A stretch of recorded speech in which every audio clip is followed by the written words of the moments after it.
नमस्कार, स्वागत है आपका डीबी लाइव ब्रेकिंग में। मैं हूं समीर आत्मज मिश्र और मेरे साथ हैं अमलेंदु उपाध्याय। बड़ी खबर इस समय बिहार से आ रही है। बिहार के मुख्यमंत्री नीतीश कुमार के ऊपर इस्तीफा देने का दबाव बढ़ गया है। उनको पद से हटाने की मांग हो रही है और कहा जा रहा है कि नीतीश कुमार अब पद छोड़ दें। और ये मांग इसलिए नहीं की जा रही है कि उन्होंने कोई गठबंधन बदल दिया है या गठबंधन बदलने जा रहे हैं, बल्कि ये मांग इसलिए हो रही है कि नीतीश कुमार के स्वास्थ्य की चर्चा एक बार फिर बहुत तेजी से हो रही है। नीतीश कुमार का स्वास्थ्य ठीक नहीं है, वो मुख्यमंत्री पद पर बने रहने लायक नहीं है। इसको लेकर बिहार की विधानसभा में हंगामा हो रहा है। बिहार की विधानसभा के बाहर प्रदर्शन हो रहा है। पूर्व मुख्यमंत्री राबड़ी देवी भी धरना दे रही हैं, प्रदर्शन कर रही हैं और नीतीश कुमार से इस्तीफे की मांग हो रही है। क्यों मांग हो रही है उसके और ये जो स्वास्थ्य कारणों को लेकर नीतीश कुमार पिछले कई महीनों से चर्चा में है और ये कहा जा रहा है कि उनका स्वास्थ्य ठीक नहीं है, वो इस लायक अब नहीं है कि अब मुख्यमंत्री के पद पर बने रहें। आने वाले दिनों में बिहार में विधानसभा चुनाव भी होने हैं। बिहार में एनडीए की सरकार है, उसके मुख्यमंत्री नीतीश कुमार हैं, भारतीय जनता पार्टी सरकार में शामिल है। नीतीश कुमार पर इस्तीफे का दबाव बढ़ता जा रहा है। सुनते हैं बिहार में नेता प्रतिपक्ष जो है तेजस्वी यादव क्या कह रहे हैं। पूर्व उप मुख्यमंत्री हैं, नीतीश कुमार के सहयोगी रह चुके हैं, लेकिन तेजस्वी यादव ने ही सबसे मुखर आवाज उठाई है कि नीतीश कुमार इस्तीफा दे दें, अब वो पद पर बने रहने लायक नहीं है, उनका स्वास्थ्य अब उनका साथ नहीं दे रहा है। सुनते हैं तेजस्वी यादव को।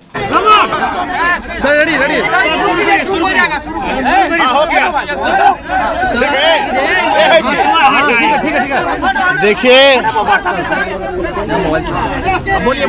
आदरणीय बिहार के मुख्यमंत्री श्री नीतीश कुमार जी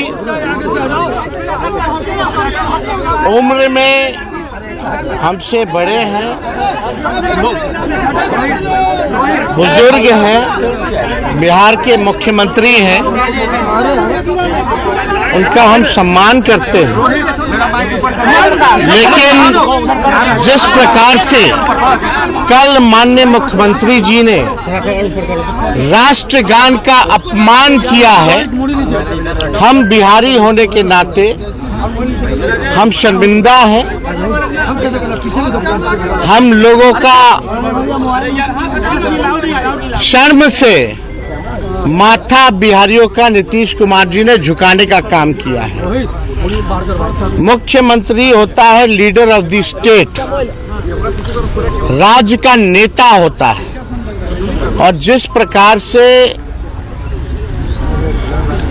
कल की घटना जो है बहुत ही दुर्भाग्यपूर्ण घटना और इतिहास में हिंदुस्तान की, इंडिया की राजनीति में यह पहली ऐसी घटना है जहां एक मुख्यमंत्री राष्ट्रगान का अपमान कर रहा हो। इसको देखते हुए अब यह प्रतीत होता है कि अब मुख्यमंत्री जो हम बार बार कहते हैं अचेत अवस्था में हैं,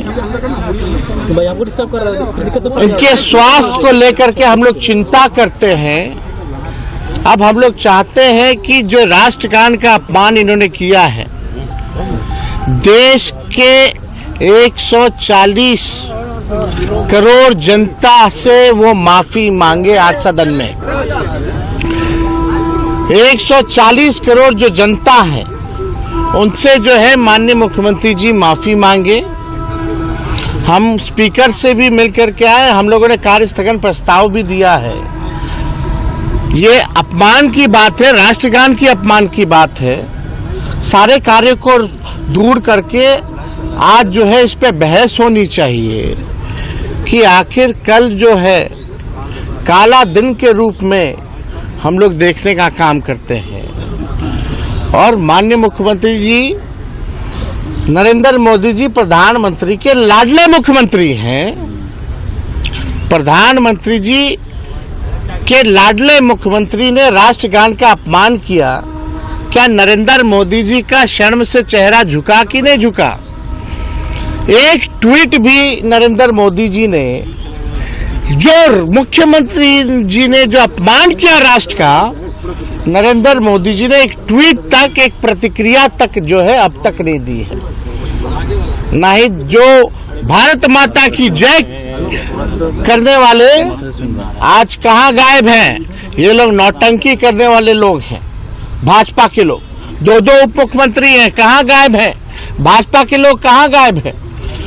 तो आज हम लोग पूरी तरीके से चाहते हैं कि मुख्यमंत्री माफी मांगे, और एक नहीं, कल तो दो घटना, दुनिया खत्म हो जाएगी। ये साफ दिखाता है कि मोबाइल टेक्नोलॉजी का जमाना है, एआई का जमाना है, टेक्नोलॉजी का आने वाला भविष्य होगा।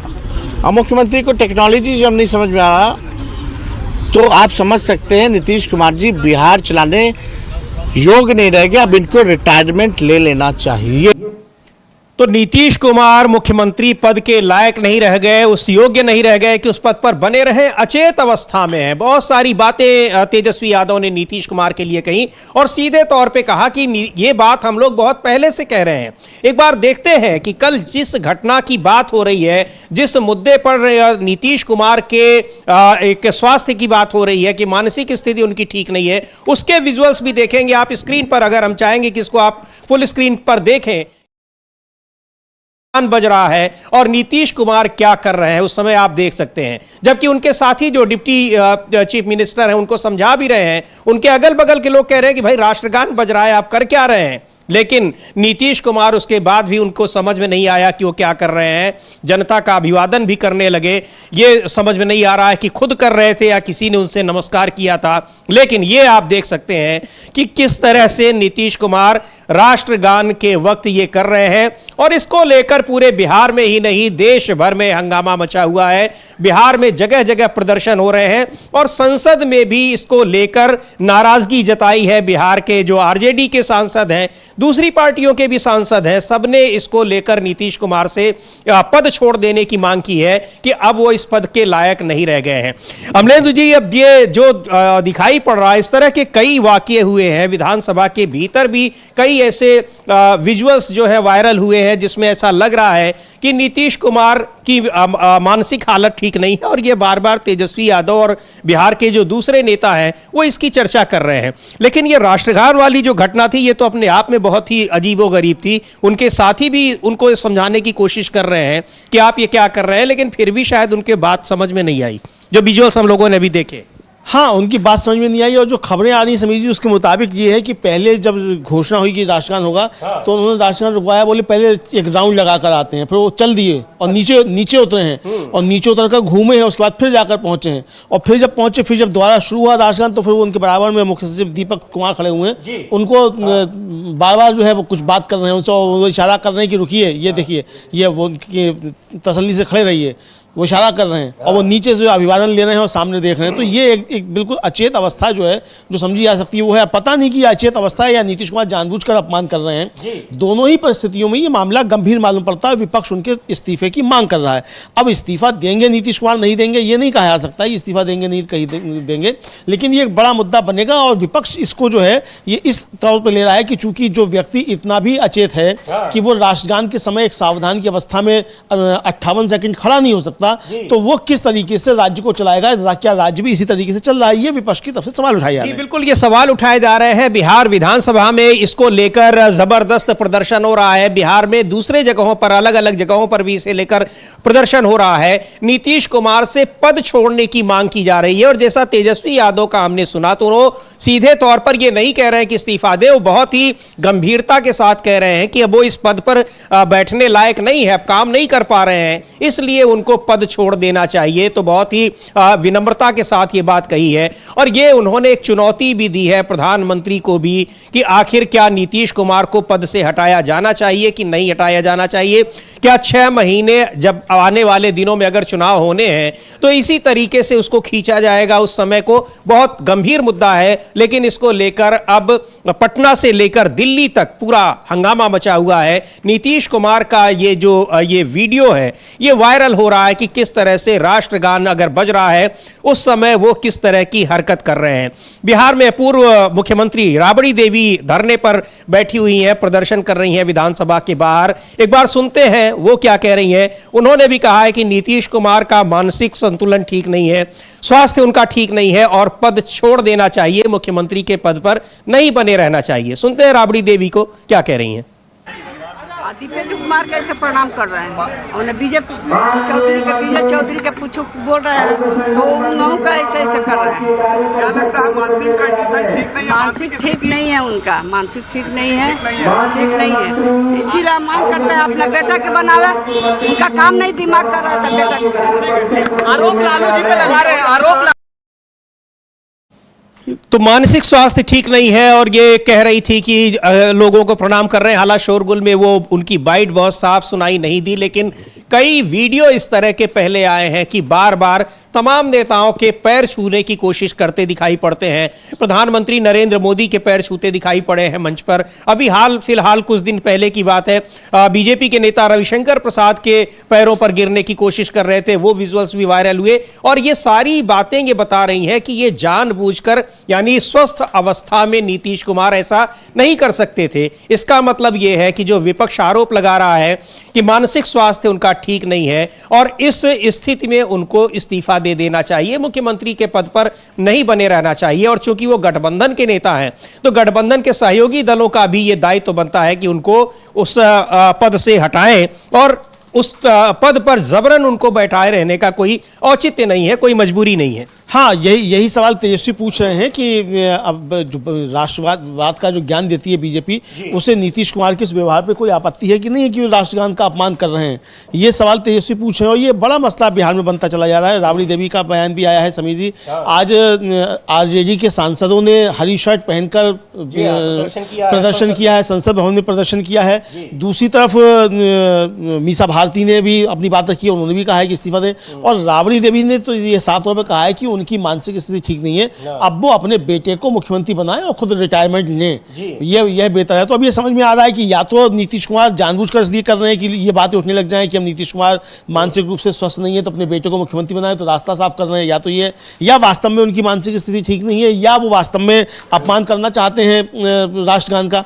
अब इन तीन चीजों में से कोई एक बात हो सकती है और इस पर भारतीय जनता पार्टी भी घिरी हुई नजर आती है। समीर जी, बिल्कुल घिरी नजर इसलिए आती है कि भारतीय जनता पार्टी भी उस सरकार में सहयोगी है, बल्कि बड़ी पार्टी है, उसके विधायकों की संख्या ज्यादा है। मुख्यमंत्री भले ही नीतीश कुमार हैं, लेकिन भारतीय जनता पार्टी के विधायकों की संख्या ज्यादा है उस गठबंधन में जिस गठबंधन की सरकार नीतीश कुमार चला रहे हैं।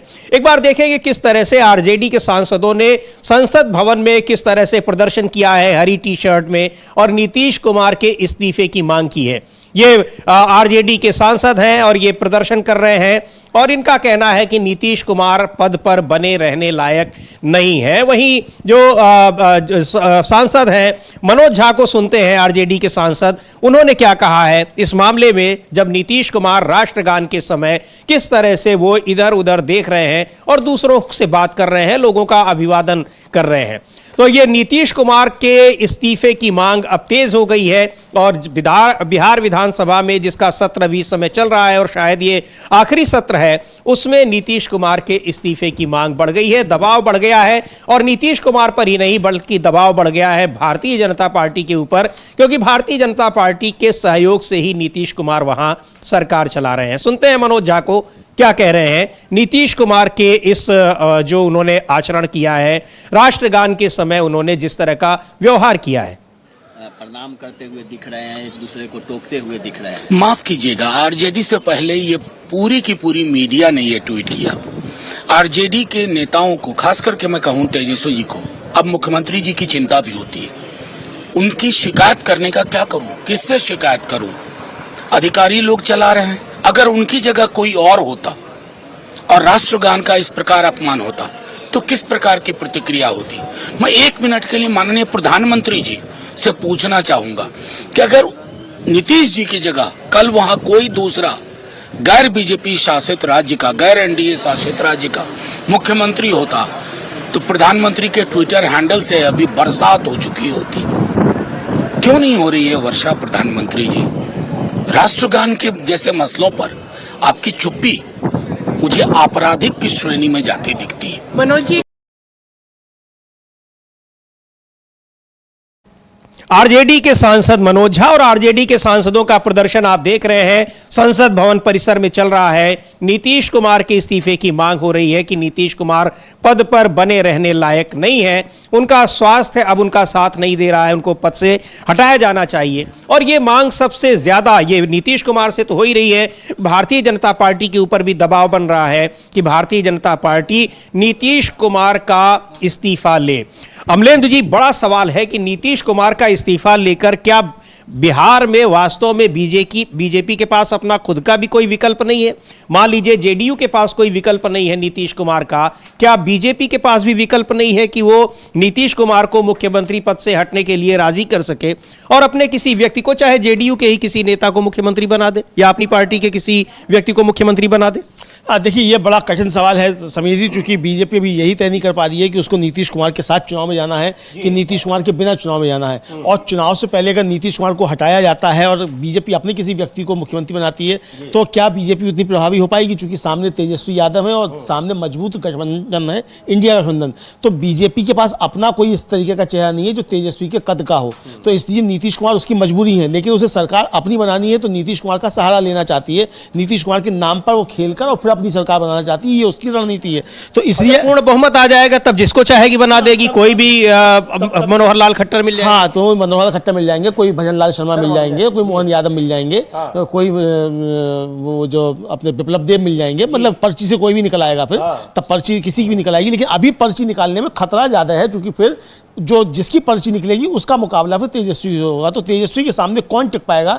इसलिए बीजेपी के सामने अभी संकट है कि वो नीतीश को इसलिए ढोना चाहती है। तो चुनाव तक तो ढोएगी, लेकिन उसके बाद क्या करेगी ये बीजेपी जो है वो अच्छे तरीके से कर रही है। नीतीश कुमार भी इस चीज को समझ रहे हैं कि नीतीश कुमार फिलहाल बीजेपी की मजबूरी है कि वो उनके नाम पर चुनाव तो लड़ेगी, लेकिन चुनाव के बाद नीतीश को साथ रखेगी नहीं रखेगी ये आने वाला समय बताएगा। तो अब देखना ये है कि बीजेपी अपना नहीं बताएगी। जो तो आपका जो सवाल था समीर जी, वो निश्चित तौर पर बीजेपी अभी किसी भी हाल में नीतीश को अभी नहीं हटाएगी। नीतीश कुमार खुद अलग होते हैं तो अलग मसला है, या अपने बेटे को बना देते हैं चुनाव से पहले तो एक अलग मसला। अगर इस तरह की उनकी चीज़ें और सामने आती हैं, क्योंकि अभी लगभग 6 महीने का समय है विधानसभा चुनाव से पहले, और अगर इस 6 महीने के दौरान समीर जी इस तरीके की और घटनाएं घटित होती हैं तो नीतीश कुमार के स्वास्थ्य को लेकर फिर ज़्यादा बातें फैलने लगेंगी। तब नीतीश कुमार का नाम भी काम नहीं आएगा बीजेपी को। तो हो सकता है बीजेपी ही फिर दबाव बनाए कि आप अपने बेटे को बना दीजिए। और एक चीज और भी है अमलेंदु जी कि बीजेपी को नीतीश कुमार की ये स्थितियां या जिस तरह से उनकी कार्यशैली है ये उसको सूट भी कर रही है कि नीतीश कुमार एक तो लॉ एंड ऑर्डर के मामले में और तमाम दूसरे मुद्दों पर सरकार वहां गिरी हुई है, और एक बात और है कि मुख्यमंत्री की ये स्थिति है तो बीजेपी चाह रही है कि नीतीश कुमार इस तरह से साबित कर दिए जाएं कि वो मुख्यमंत्री लायक नहीं है, और आने वाले चुनाव में अगर उनकी सरकार बनती भी है तो नीतीश कुमार को फिर मुख्यमंत्री के पद से बड़े आराम से उनको खारिज कर दिया जाए, उनके दावे को। बहरहाल क्या है क्या नहीं है, लेकिन नीतीश कुमार के ऊपर अब आरोप लग रहे हैं कि वो एक भी मिनट पद पर बने रहने लायक नहीं है, इसलिए कि उनका स्वास्थ्य ही काम नहीं दे रहा है, अचेत अवस्था में है। सीधे तौर पर यह तेजस्वी यादव ने कहा, राबड़ी देवी ने कहा कि उनका मानसिक स्वास्थ्य ठीक नहीं है, तुरंत उनको पद छोड़ देना चाहिए, और पद से अगर इतना ज्यादा लगाव है तो अपने बेटे को मुख्यमंत्री बना देना चाहिए। ये सारी बातें हो रही हैं। पटना से लेकर दिल्ली तक प्रदर्शन हो रहा है, संसद भवन परिसर में भी इसको लेकर प्रदर्शन हो रहा है, पटना के वहां विधानसभा में भी प्रदर्शन हो रहा है।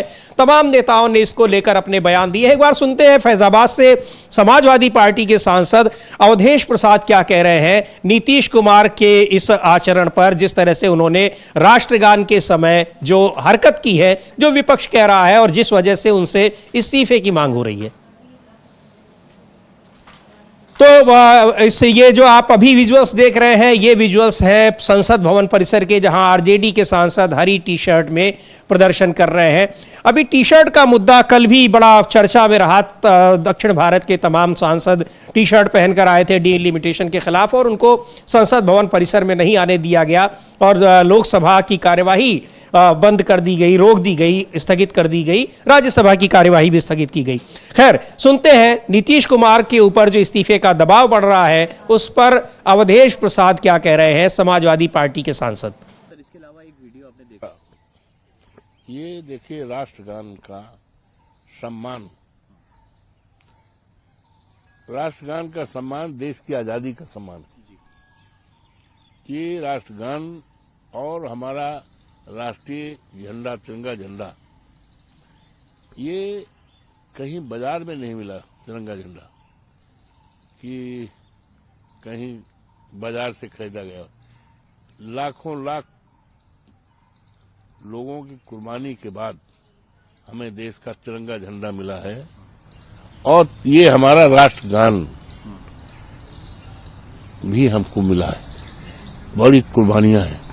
इसका एक बहुत गौरवशाली इतिहास है, बहादुरी का इतिहास है और जिस राष्ट्रगान को बड़े संजीदगी के साथ हम राष्ट्रगान गाते हैं, लेकिन अफसोस है कि बिहार के मुख्यमंत्री जी जिस तरह से राष्ट्रगान, एक तरफ राष्ट्रगान हो रहा है और दूसरी तरफ बात कर रहे हैं हाथ से इशारा, जबकि दूसरा आदमी मना कर रहा है, इशारा कर रहा है कि नहीं, सीरियस होने के लिए, गंभीर होने के लिए। तो ये बहुत ही निंदनीय है। पता नहीं हमारे बिहार के मुख्यमंत्री जी किस भाव में थे, तो उनको देश की आजादी के बारे में जानकारी नहीं है और इसीलिए ये राष्ट्रगान का अपमान है। सर, इसके अलावा सवाल ये कि तो राष्ट्रगान का अपमान है, किस भाव में थे, क्यों ऐसा उन्होंने किया, ये सवाल उठा रहे हैं अवधेश प्रसाद। ये विजुअल्स देख सकते हैं और क्यों इस्तीफे की मांग हो रही है, उसके पीछे जो तात्कालिक कारण है वो यही विजुअल्स हैं। यहां राष्ट्रगान बज रहा है और नीतीश कुमार इस तरह से बात कर रहे हैं, बात करते दिखाई पड़ रहे हैं, जबकि उनको रोकने की भी कोशिश हो रही है लेकिन वो नहीं रुक रहे हैं। कई बार इस तरह के नीतीश कुमार ने काम किए, लोगों के नेताओं के पैर छूने की कोशिश की, यहां तक कि अपने एक अफसर के पैर छूने लगे वो बिहार में। इस तरह के कई बार काम किए जो बिल्कुल असामान्य दिखाई पड़ता है और ये आवाजें उठने लगी हैं कि नीतीश कुमार का स्वास्थ्य ठीक नहीं है, मानसिक स्वास्थ्य खास तौर पर उनका सही नहीं है, उनको इलाज की जरूरत है और वो मुख्यमंत्री के पद पर बने रहने लायक नहीं है। ये आप देख सकते हैं आरजेडी के विधायक हैं जो पटना में विधानसभा भवन में परिसर में ये प्रदर्शन कर रहे हैं।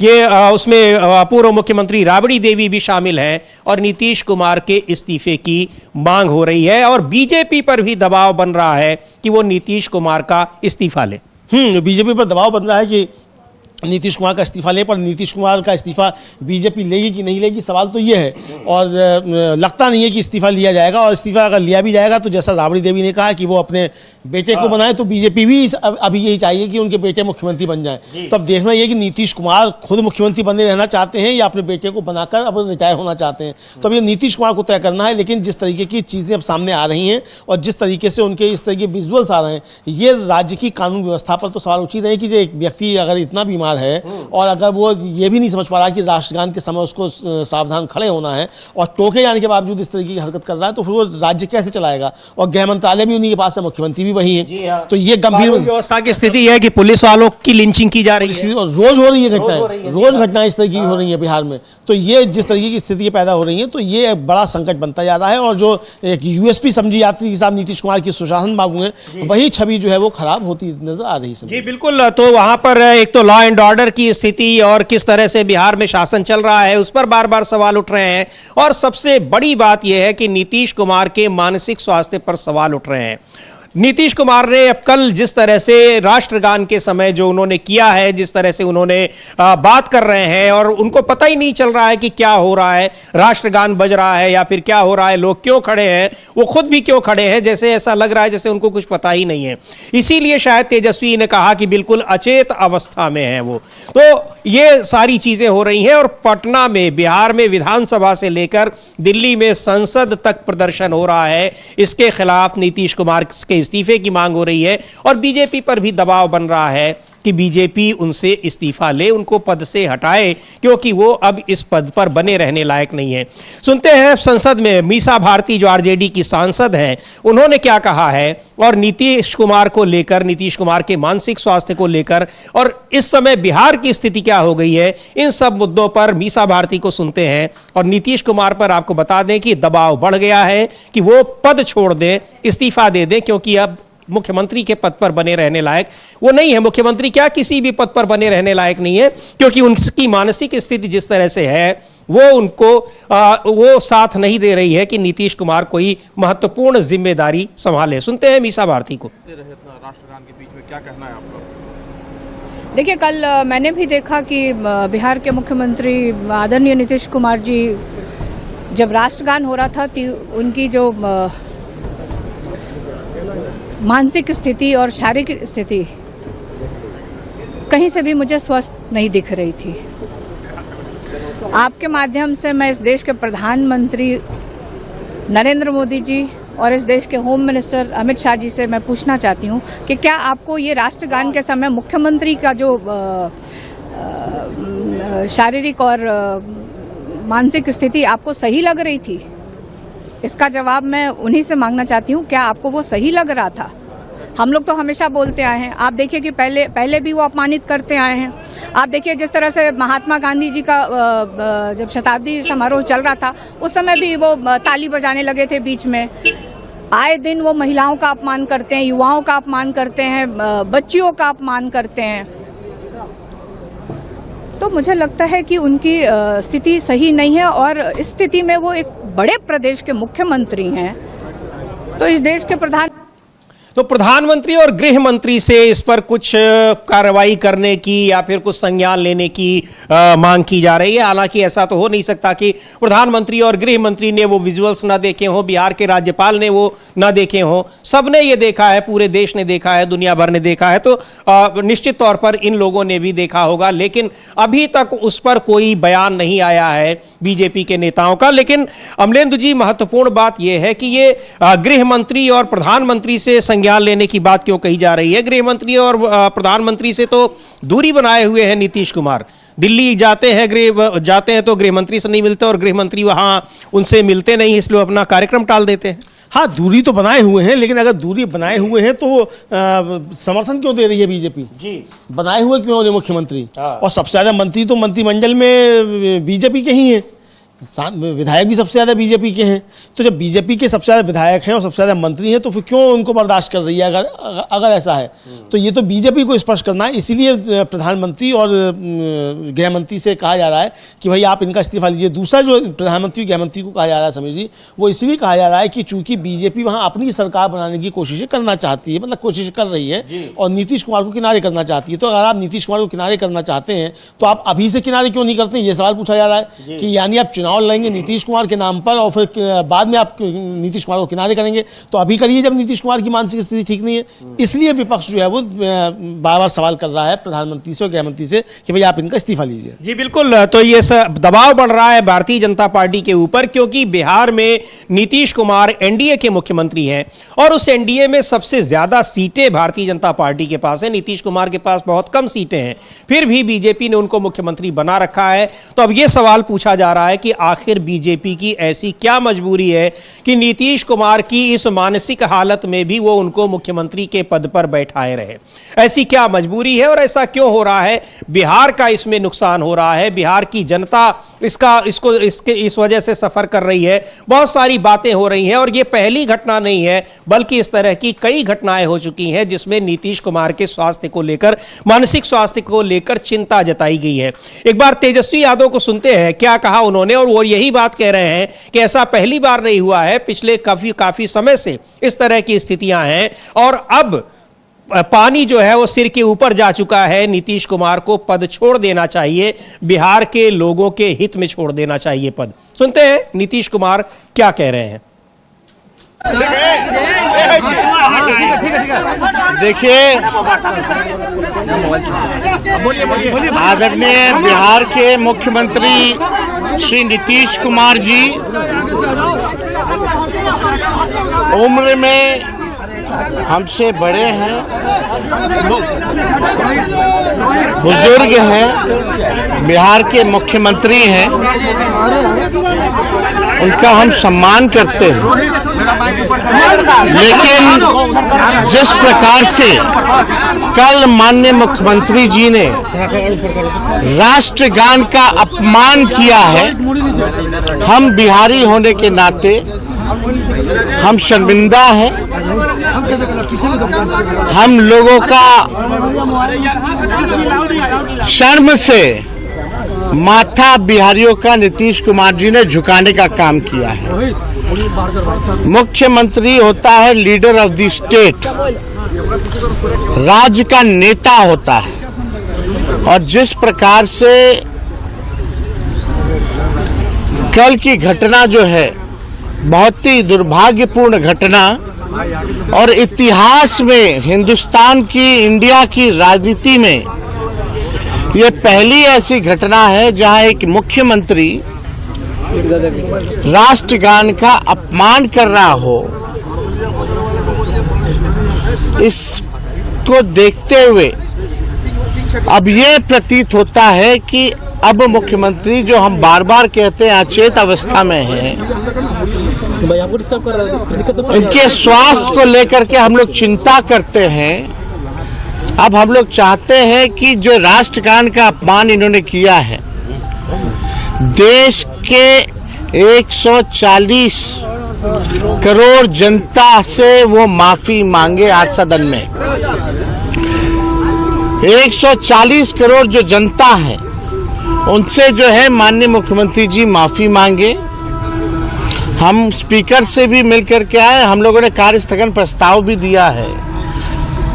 ये अपमान की बात है, राष्ट्रगान की अपमान की बात है। सारे कार्य को दूर करके आज जो है इस पे बहस होनी चाहिए कि आखिर कल जो है काला दिन के रूप में हम लोग देखने का काम करते हैं।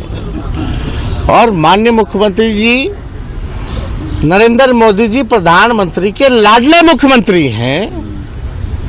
प्रधानमंत्री जी के लाडले मुख्यमंत्री ने राष्ट्रगान का अपमान किया।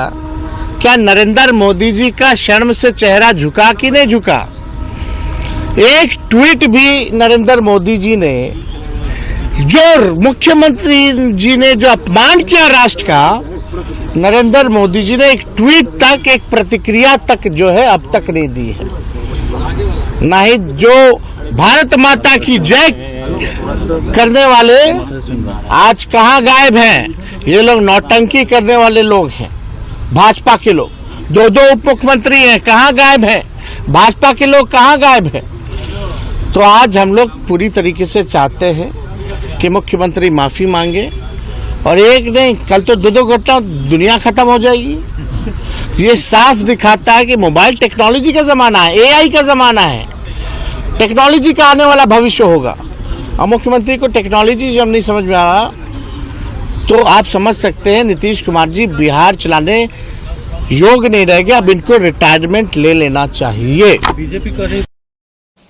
तो बिहार के मुख्यमंत्री नीतीश कुमार सरकार चलाने लायक नहीं है, उनको रिटायरमेंट ले लेना चाहिए। तेजस्वी यादव जबरदस्त हमलावर हैं और सवाल पूछ रहे हैं बिहार के बीजेपी के नेताओं से और प्रधानमंत्री नरेंद्र मोदी से भी। और क्या कहा है उन्होंने? कहा है कि डॉक्टरों को इनका परीक्षण करके उसकी रिपोर्ट बतानी चाहिए राज्य को, देश को, कि उनकी मानसिक स्थिति क्या है। लेकिन इस बीच एक और बड़ी खबर आ रही है। खबर यह है कि आम आदमी पार्टी ने अपने संगठन में व्यापक स्तर पर बदलाव किए हैं। दिल्ली में विधानसभा चुनाव हारने के बाद ये महत्वपूर्ण बदलाव माना जा रहा है। क्या बदलाव किए हैं अविनाश, जरा बताएं इसके बारे में। हाँ, जब दिल्ली के चुनाव में आम आदमी पार्टी को हार मिली थी तो उसके बाद से ही इस तरह की चर्चाएं शुरू हो गई थी कि पार्टी के संगठन में बड़ा बदलाव होगा, और खासतौर पर दिल्ली के जो नेता, क्योंकि दिल्ली में पार्टी विपक्ष में आ गई है, तो उनको जो देश भर के संगठन के काम में लगाया जाएगा। तो अब वो बदलाव की शुरुआत हो गई है। तो पहला तो यही है कि जो दिल्ली के प्रदेश अध्यक्ष हैं गोपाल राय थे अभी तक, उनको हटा दिया गया है। उनकी जगह सौरभ भारद्वाज को दिल्ली का आम आदमी पार्टी का प्रदेश अध्यक्ष बना दिया गया है, और गोपाल राय को दिल्ली से हटाकर गुजरात का प्रभारी बना दिया गया है। क्योंकि अगला चुनाव जो आम आदमी पार्टी जिन जगह स्ट्रांग है उनमें एक गुजरात भी है। और इसके अलावा मनीष सिसोदिया जो डिप्टी सीएम थे दिल्ली के, उनको पंजाब का प्रभारी बना दिया गया है, और उन सत्येंद्र जैन को मतलब उनका डिप्टी बना के भेजा गया है। इसके अलावा पंकज गुप्ता को गोवा का अध्यक्ष बनाया गया है और छत्तीसगढ़ के प्रभारी बनाए गए हैं। आम आदमी पार्टी के जो सांसद हैं संदीप पाठक, उनको छत्तीसगढ़ का प्रभारी बनाकर भेजा गया है। महराज मलिक जो जम्मू कश्मीर में आम आदमी पार्टी के इकलौते विधायक हैं, उनको जम्मू कश्मीर का प्रदेश अध्यक्ष बना दिया गया है। तो इसके बाद अभी ये कहा जा रहा है कुछ और बदलाव भी हो सकते हैं जल्दी, क्योंकि अभी अरविंद केजरीवाल तो दिल्ली ही नहीं आए हैं, इस समय वो पंजाब में ही हैं। और क्योंकि पंजाब में चुनाव भी 2 साल बाद होना है और अकेली इस समय जो आम आदमी पार्टी की सरकार एक ही स्टेट में बची हुई है, तो कोशिश ये हो रही है कि जो अगले विधानसभा चुनाव आए, क्योंकि जो आम आदमी पार्टी जो मुख्य रूप से जो मजबूत है वो पंजाब में और कुछ हद तक गुजरात और गोवा में है, तो इसीलिए पार्टी का फोकस इन तीनों ही राज्यों में और सबसे ज़्यादा बदलाव इन्हीं तीनों राज्यों में देखने के लिए मिल रहे हैं। तो अब आगे क्या अरविंद केजरीवाल की रणनीति और क्या होती है, ये जल्दी सामने आ जाएगा। जी, बहुत धन्यवाद अविनाश इस पूरी जानकारी के लिए। यानी आम आदमी पार्टी संगठन में व्यापक स्तर पर बदलाव में लगी हुई है और बड़े बदलाव किए हैं कि दिल्ली में प्रदेश अध्यक्ष सौरभ भारद्वाज को बना दिया गया है और मनीष सिसोदिया जो डिप्टी चीफ मिनिस्टर रहे, दिल्ली में बहुत चर्चित रहे, शराब घोटाले में काफी दिनों तक जेल में रहे, उनको अब पंजाब का प्रभारी बना दिया गया है। पंजाब एकमात्र स्टेट है जहां पर इस समय आम आदमी पार्टी की सरकार है। दिल्ली में चुनाव हार गए, आम आदमी पार्टी हार गई, सरकार यहां से चली गई और अब केवल पंजाब में उनकी सरकार बनी है। और पंजाब में भी वो किसान आंदोलन, जिस तरह से किसानों पर कार्रवाई की गई है, उसको लेकर इस समय विपक्ष के निशाने पर है। लेकिन बड़ी खबर यह है कि नीतीश कुमार के ऊपर इस समय जबरदस्त दबाव है, पद छोड़ने का, उनसे इस्तीफे की मांग हो रही है और यह कहा जा रहा है कि उनका मानसिक संतुलन ठीक नहीं है। डॉक्टरों से परीक्षण कराने की मांग की जा रही है और उसकी रिपोर्ट सार्वजनिक करने की मांग हो रही है। तेजस्वी यादव ने इस पर कहा है। अब ये बड़ी बात, लेकिन अमलेंदु जी, जिस तरह से उन्होंने राज्य के बीजेपी नेताओं पर सवाल उठाए हैं, किसी की कोई प्रतिक्रिया फिलहाल नहीं दिख रही है और न ही केंद्रीय स्तर के बीजेपी के नेताओं की कोई प्रतिक्रिया उस पर आ रही। हाँ, बीजेपी एकदम से खामोश है। हालांकि जो दूसरे सहयोगी हैं, जीतन राम मांझी, वो नीतीश कुमार के बचाव में उतरे हैं और उन्होंने तेजस्वी यादव पर ज़बरदस्त हमले बोले हैं, उनके लालू प्रसाद यादव पे हमले बोले हैं। लेकिन बीजेपी की तरफ से एकदम खामोशी बरती गई है। जेडीयू की तरफ से जो उनके प्रवक्ता नीरज कुमार हैं, उन्होंने भी हमला बोला है तेजस्वी पे और लालू प्रसाद यादव पे। लेकिन नीतीश कुमार का ये बचाव जो है वो कर नहीं पा रही है। मतलब बीजेपी की तरफ से कोई भी अभी तक इसमें वक्तव्य देखने को नहीं मिला है कि किसी ने नीतीश कुमार का बचाव किया हो, कि उन्होंने मतलब सही किया राष्ट्रगान का अपमान करके। तो ये देखने में आ रहा है। तो इसका मतलब नीतीश कुमार इस मामले में थोड़ा अलग थलग पड़ते हुए नजर आ रहे हैं। बीजेपी उनके बचाव में उतरती हुई दिखाई नहीं पड़ रही है। जी, तो बीजेपी बचाव में उतरती दिखाई नहीं पड़ रही है और बचाव करना भी मुश्किल हो जाएगा, क्योंकि आप लगातार, हमने वो विजुअल्स आपको दिखाए हैं कि राष्ट्रगान के समय नीतीश कुमार कर क्या रहे हैं, उसका बचाव किस तरह से कर पाएगी बीजेपी। और ये है कि वो सबके सामने है, कोई ऐसा भी नहीं कि उसको कहा जा सकता है कि ये इसमें छेड़छाड़ की गई है वीडियो में, या इसको जो है वो कुछ इसमें गलत तरीके से पेश किया गया है, तो उसका बचाव करना मुश्किल हो जाएगा। लेकिन जो लोग, चाहे वो जेडीयू के नेता हो या फिर एनडीए के सहयोगी, जो बचाव करने की कोशिश कर रहे हैं, उनकी हिम्मत की भी दाद देनी पड़ेगी कि नीतीश कुमार के इस जो उन्होंने किया है राष्ट्रगान के समय, जो जिस तरह की उनकी जो बॉडी लैंग्वेज थी, जो कर रहे थे और बातचीत कर रहे थे, उसका भी वो बचाव कर रहे हैं। लेकिन इस बीच तेजस्वी यादव ने मांग की है कि डॉक्टरों के पैनल से उनका परीक्षण कराया जाए, उनका टेस्ट कराया जाए और उसकी रिपोर्ट सार्वजनिक की जाए। सुनेंगे क्या कह रहे हैं तेजस्वी यादव नीतीश कुमार के मानसिक स्वास्थ्य को लेकर और उसकी डॉक्टरी परीक्षण को लेकर क्या कह रहे हैं। सीएम को माफी मांगनी चाहिए। कौन है भाई बड़ा बीच में कौन बोलते हैं कि उनकी तबीयत खराब है, इसके चलते ऐसे। अब देखिए, अब ये तो डॉक्टर बताएंगे या नीतीश कुमार जी बताएंगे, लेकिन जो लग रहा है वो तो लग रहा है कि अस्वस्थ लग रहे हैं।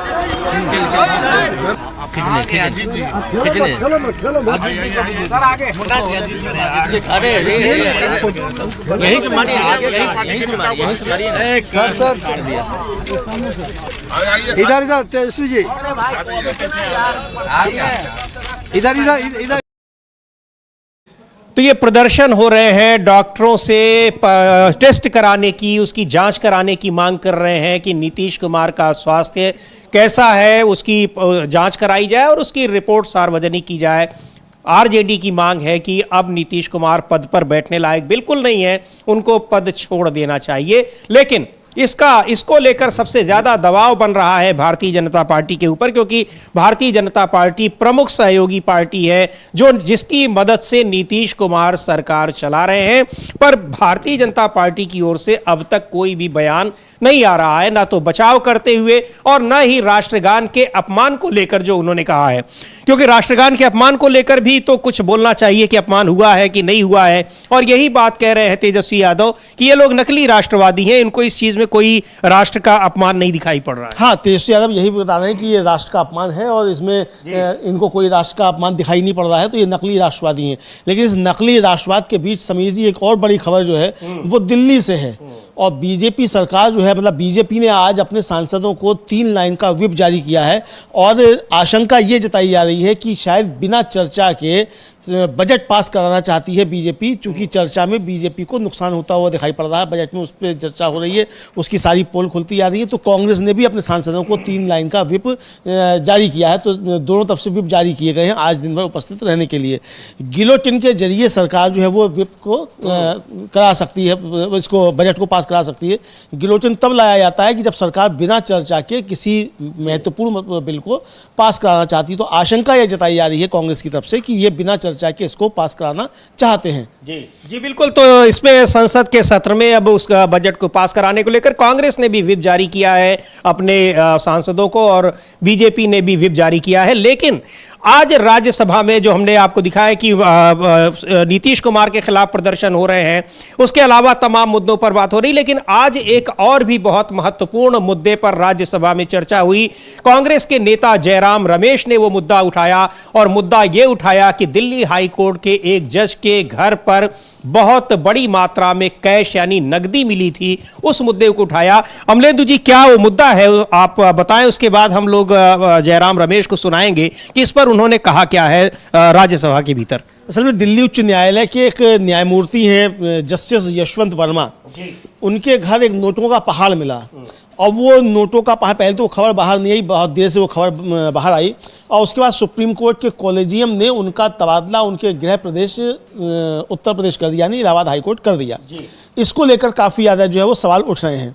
तो अब इसी को लेकर जयराम रमेश ने सदन में सवाल उठाया है, और कपिल सिब्बल जो सुप्रीम कोर्ट के वरिष्ठ अधिवक्ता भी हैं, पूर्व केंद्रीय मंत्री और राज्यसभा के सदस्य हैं, उन्होंने भी इसको लेकर सवाल उठाए हैं। जी बिल्कुल। और ये कैश तब मिला है जब उनके घर पर आग लगी गई थी, और उसको बुझाने के लिए फायर ब्रिगेड गई थी, साथ में पुलिस वाले भी गए थे। तो उस दौरान उनको एक इतनी ज़्यादा मात्रा में वहाँ पर कैश मिला है, नकदी मिली है। सुनते हैं क्या कहा है जयराम रमेश ने, और इसको लेकर बहुत सवाल उठ रहे हैं न्यायपालिका की विश्वसनीयता पर भी और वहां पर भ्रष्टाचार को लेकर भी। बहरहाल सुन लेते हैं कि जयराम रमेश ने राज्यसभा में इस मुद्दे पर क्या कहा है। This morning we have read about a shocking case of huge amounts of cash unearthed at the residence of a judge of the Delhi High Court. Earlier, 50 members of parliament have submitted a notice to you regarding certain remarks that were made by a judge of the Allahabad High Court. You yourself have repeatedly called into question the urgency for judicial accountability. You have in fact directed the leader of the house on this issue. Sir, I request that you please make some observations on this and give necessary directions to the government to come up with a proposal for increasing judicial accountability. तो जयराम रमेश कह रहे थे और कि जज के घर पर मिलना और उनको सजा के तौर पर केवल उनका ट्रांसफर कर देना, ये बहुत गंभीर मसला है और इसको लेकर बहुत सारे सवाल उठ रहे हैं। सोशल मीडिया पर चर्चा हो रही है। सुप्रीम कोर्ट के वरिष्ठ वकील कपिल सिब्बल को भी सुनते हैं, पूर्व केंद्रीय मंत्री हैं, राज्यसभा सदस्य हैं, वो इस मुद्दे पर क्या कह रहे हैं। और आपको बता दें कि जिन जज के घर पर, दिल्ली हाईकोर्ट के जज के घर पर मिला, उनका तबादला कर दिया गया जहां से वो आए थे, यानी इलाहाबाद हाई कोर्ट में उनका तबादला कर दिया गया है। कितना कैश था इसकी भी चर्चा हो रही है कि उस कैश की गिनती क्यों नहीं हुई, सार्वजनिक क्यों नहीं किया गया। बहरहाल सुन लेते हैं कपिल सिब्बल को इस पूरे मसले पर वो क्या कह रहे हैं। First of all, I am not aware of any of the facts. If the Supreme Court Collegium is seized of the matter, the Supreme Court Collegium will take action on if they wish to take action. I mean, I am not aware of any of this. I have also read it in the newspaper, so I don't want to comment in any way one way or the other. But certainly the issue of corruption within the judiciary is a very serious issue, and this is not something that has been articulated by senior counsel and lawyers in this country for the first time. It's been going on for years, and public statements have been made. So I think that it's time for the Supreme Court to start looking at issues of how the appointment process should take place, that it should be more transparent, appointments should be more carefully done. There's another judge of the Allahabad High Court, as you know, against whom the collegium called him for an explanation, and he chose not to respond to their direction that he should apologize. This is what I've heard. I mean, I'm not myself privy to any of this. And thereafter, the Supreme Court collegium has kept quiet. Now, that also sends a wrong signal. If these facts are correct, if these facts are not correct, then of course my statement is also inaccurate. But it sends a wrong signal. That means that a judge can say what he wants to say, and तो बहुत गंभीर मसला है और इस पर ये कपिल सिब्बल कह रहे थे। तो दिल्ली हाई कोर्ट के जज के घर से बड़ी मात्रा में कैश मिलने की घटना सामने आई है, जिसको लेकर तमाम चर्चाएं हो रही हैं कि कहां से वो कैश आया। ये बात सार्वजनिक होनी चाहिए। और इस बीच एक और महत्वपूर्ण खबर है राजस्थान से। राजस्थान में नाम बदलने की प्रक्रिया में तमाम जगहों पर अलग अलग चीज़ों के जगहों के नाम बदले जा रहे हैं, पदों के नाम बदले जा रहे हैं। इसी नाम बदलने की प्रक्रिया में एक महत्वपूर्ण कदम उठाया गया है राजस्थान में। क्या है उसकी जानकारी अमलेंदु जी देंगे और उसको लेकर किस तरह की प्रतिक्रियाएं आ रही हैं, उस पर भी हम लोग चर्चा करेंगे। समीर जी, कल राजस्थान विधानसभा में एक विधेयक पारित किया गया और वो विधेयक ये था कि जो राजस्थान में 32 विश्वविद्यालय हैं उनमें जो कुलपति और उपकुलपति होते हैं उनके नाम बदलकर अब कुलगुरु और प्रति कुलगुरु कर दिया जाएगा। और बीजेपी ने आपत्ति ये जताई थी कि पति नाम जो है वो ठीक नहीं है, तो पति को लेकर थी वो दिक्कत थी। अच्छा। तो पति को लेकर अब नाम बदला गया, तो उसका नाम बदल दिया गया कुलपति का प्रति कुलपति। अब इस पर जो है टीकाराम जूली जो वहाँ नेता विपक्ष हैं, उन्होंने राजस्थान विधेयक में चर्चा के दौरान कहा कि कुलपतियों की अधिकता पर क्या आप कहेंगे। और उन्होंने कहा कि 32 जो विश्वविद्यालय हैं यहाँ राजस्थान में, उनमें से केवल 4 में जो हैं वो राजस्थान के लोग कुलपति हैं और बाकी उत्तर प्रदेश से लोग बनाए गए हैं। तो उत्तर प्रदेश के लोग यहाँ कुलपति क्यों बनाए गए हैं, ये सवाल भी उठा। दूसरा, जो शिव से विधायक हैं वहाँ रविंद्र सिंह भाटी, और वो जोधपुर विश्वविद्यालय के छात्र संघ के अध्यक्ष भी रहे, उन्होंने लगभग 10 मिनट का वहाँ भाषण दिया। बहुत ज़बरदस्त तरीके से उन्होंने सरकार की खिंचाई की और उन्होंने कहा कि जो अटैची लेकर आता है वो कुलपति बन जाता है, और आप जो कुलपति का नाम बदलकर कुलगुरु कर रहे हैं, तो ये कुलगुरु मान लीजिए किसी मार्कशीट पर दस्तखत कर दिए और वो व्यक्ति किसी दूसरे प्रदेश में गया या बाहर कहीं गया, तो वहां कुलगुरु के हस्ताक्षर देख के कौन इसको स्वीकार करेगा। तो इसका क्या होगा। और शिखा मील बराला वहां कांग्रेस की विधायक है, उन्होंने तो बहुत जबरदस्त सवाल उठाया।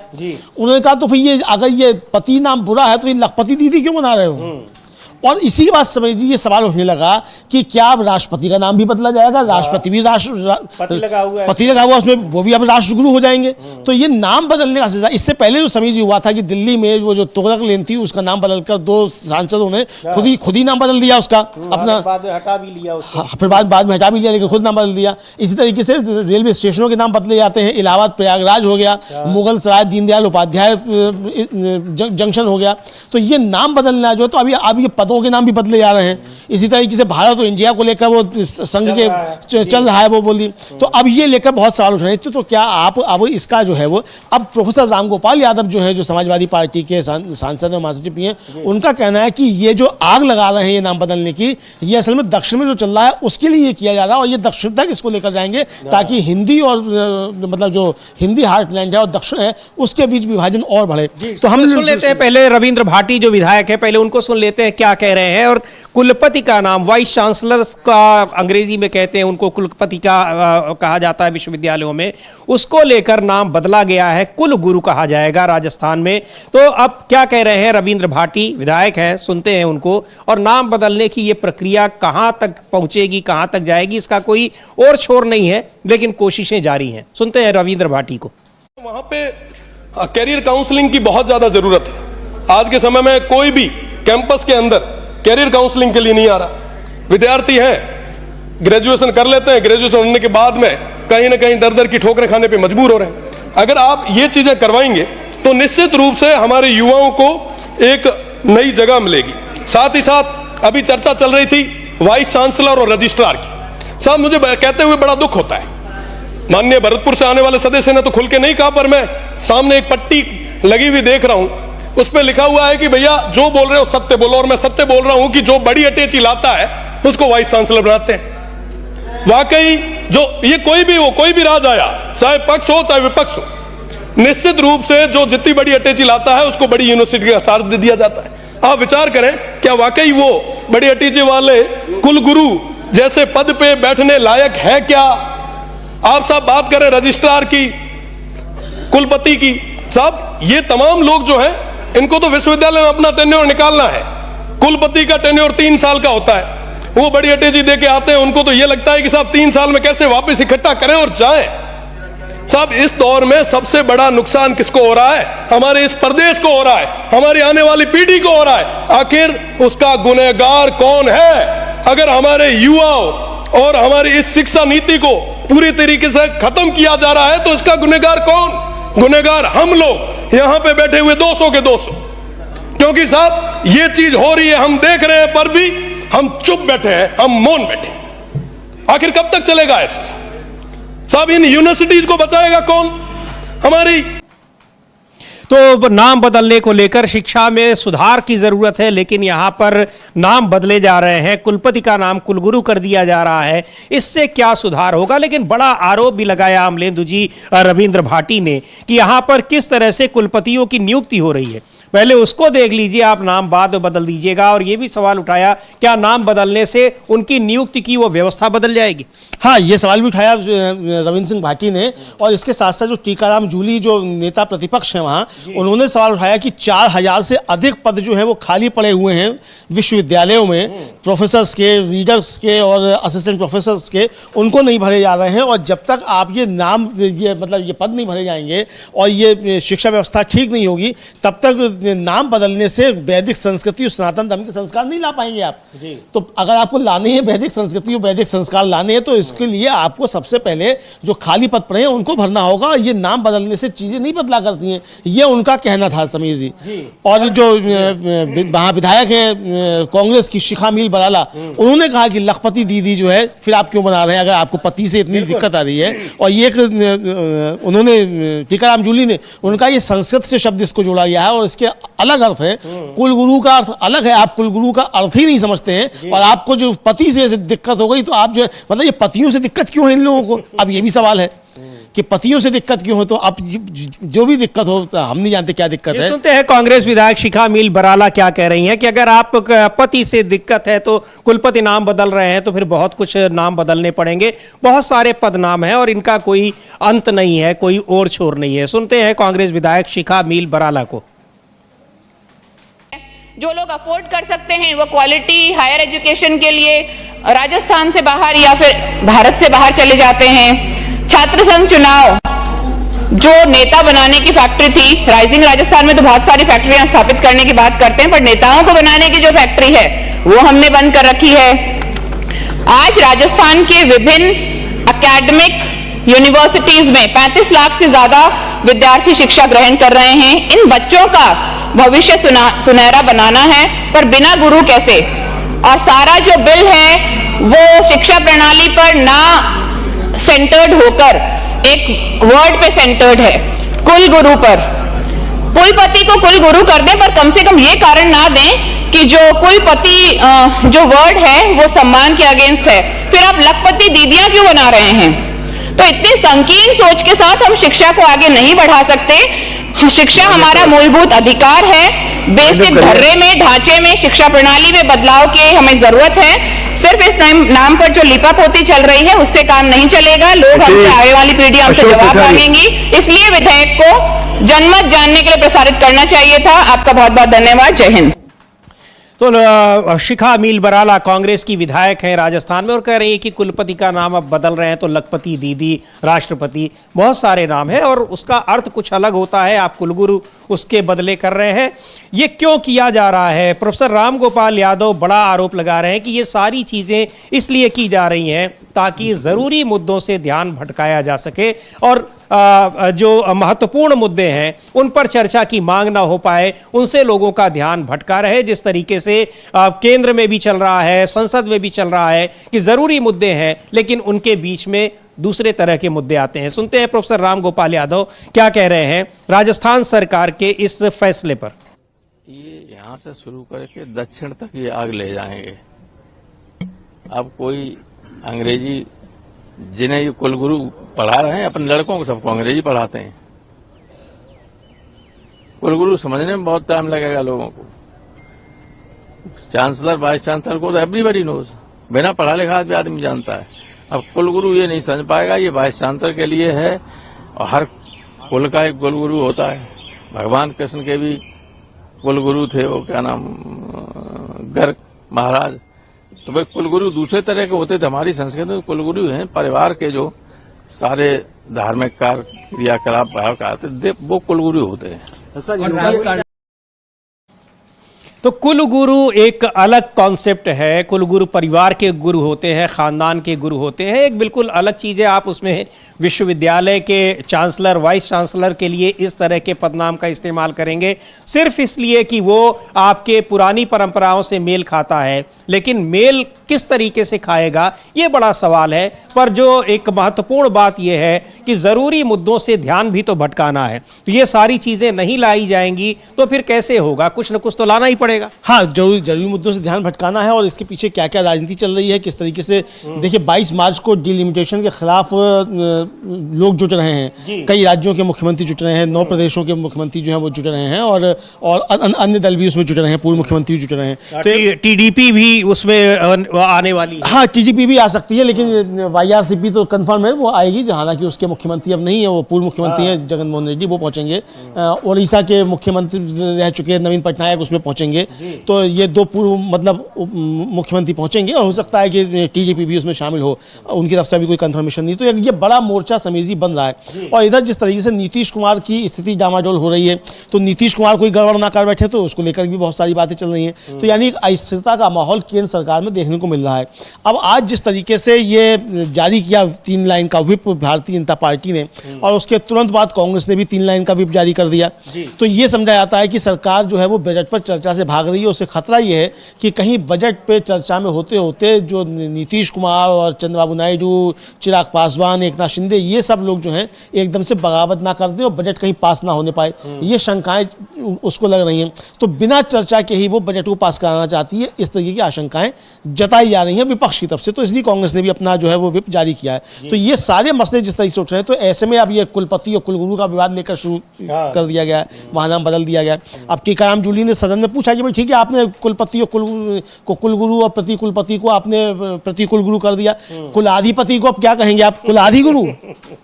सही बात है। यही तो है कि जब आप नाम बदलेंगे तो ये अंतहीन सिलसिला है। अंतहीन सिलसिला तो ये चलता रहेगा। भाई ठीक है, आपने किसी का नाम बदल दिया, बहुत अच्छी बात है, किसी का नाम बदल दीजिए, मोदी जी का नाम बदल दीजिए, किसी का नाम बदल दीजिए, राष्ट्र का नाम बदल दीजिए, जगहों के नाम बदल दीजिए, तो सब कुछ नाम बदलने से ही सब कुछ हो जाएगा क्या? कुंभ का नाम, हाँ, कुंभ का नाम बदल दीजिए, महाकुंभ कर दीजिए। तो अब ये सब नाम बदलने से ही जो चीज़ें ठीक हो जाएंगी। तो ये सवाल जो उठ रहे हैं, तो ये मतलब एक तरीके से कहा जाए कि जो दूसरे मुद्दों में उलझाने की चीज़ है। अब देखिए, अब संजय राउत का बयान है। संजय राउत कह रहे हैं कि चूंकि औरंगजेब नहीं चला, उसमें उल्टी सरकार गिर गई, तो अब वो दिशा सालियान का मुद्दा ले आए, तो ये आप गिर रहे। तो ये सारे मुद्दों से ध्यान बटाने की जो एक रणनीति भारतीय जनता पार्टी काम करती है। लेकिन एक बात तो माननी पड़ेगी समीर जी कि बीजेपी नए नए तरीके निकाल कर ले आती है मुद्दे से ध्यान भटकाने के लिए। इसमें उसको महारत हासिल है, दूसरे लोग उसका मुकाबला इस मामले में नहीं कर सकते। जी बिल्कुल। तो मुद्दों से ध्यान भटकाने की कोशिशें हैं जिनके तहत ये सारी कवायदें हो रही हैं। लेकिन कितना भटकता है ध्यान लोगों का मुद्दों से, ज़रूरी मुद्दे जो हैं वो देखने वाली बात होगी। लेकिन इस समय तो बड़ी खबर यही है, महत्वपूर्ण खबर है कि नीतीश कुमार बुरी तरह से घिर गए हैं उनके ऊपर इस्तीफे का दबाव बढ़ रहा है और चुनौती दी जा रही है प्रधानमंत्री, गृह मंत्री को भी कि आखिर क्या मजबूरी है कि नीतीश कुमार को मुख्यमंत्री के पद पर बनाए हुए हैं। ऐसा इसलिए क्योंकि नीतीश कुमार एनडीए गठबंधन की सरकार के मुखिया हैं और उसमें सबसे ज्यादा विधायक जो हैं वो नीतीश कुमार की पार्टी के नहीं बल्कि भारतीय जनता पार्टी के हैं। तो जाहिर सी बात है ये दबाव भी नीतीश कुमार के ऊपर, भारतीय जनता पार्टी के ऊपर ही ज्यादा होगा। और उसके पीछे जो तात्कालिक कारण है कि नीतीश कुमार राष्ट्रगान के समय एक दूसरे से बात कर रहे हैं, उनको रोकने की भी कोशिश हो रही है, लेकिन अजीबोगरीब हरकत करते दिखाई पड़ रहे हैं। उन विजुअल्स को हम लोगों ने देखा है और वो विजुअल्स अब नीतीश कुमार के लिए बहुत भारी पड़ने वाले हैं। क्या होता है नतीजा, इसका क्या होता है आने वाले दिनों में? बिहार में विधानसभा चुनाव भी हैं, महत्वपूर्ण है कि नीतीश कुमार बने रहते हैं पद पर, नहीं बने रहते हैं, यह दबाव कितना कारगर होता है। लेकिन इसमें भारतीय जनता पार्टी का पक्ष जानना भी बड़ा जरूरी होगा कि आखिर वो नीतीश कुमार के इस पूरी कार्यशैली को किस तरीके से देख रही है। बनी रहेगी हमारी निगाहें और आप भी बने रहिए डीबी लाइव के साथ ताज़ा तरीन खबरों और विश्लेषण के लिए। देखते रहिए हमारे तमाम नियमित प्रोग्राम और खबरें, ग्राउंड रिपोर्ट्स। इसका